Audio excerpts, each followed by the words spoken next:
नमस्ते सम्पूर्णमा तपाईहरू सबैलाई आइपे रेमिट प्राइभेट लिमिटेडमा स्वागत छ। के तपाईहरूलाई हामीसँग सम्पर्क गर्न असहज भइरहेको छ?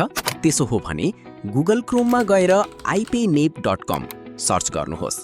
त्यसपछि हाम्रो अफिसियल वेबसाइट भित्र गएर कन्ट्याक्ट असमा क्लिक गर्नुहोस्। त्यहाँ दिइएका नम्बरहरूमध्ये आफूलाई आवश्यक डिपार्टमेन्टको नम्बरमा सम्पर्क गरी आफ्ना जिज्ञासा वा प्रश्नहरू निर्धक्क भई सोध्न सक्नुहुनेछ।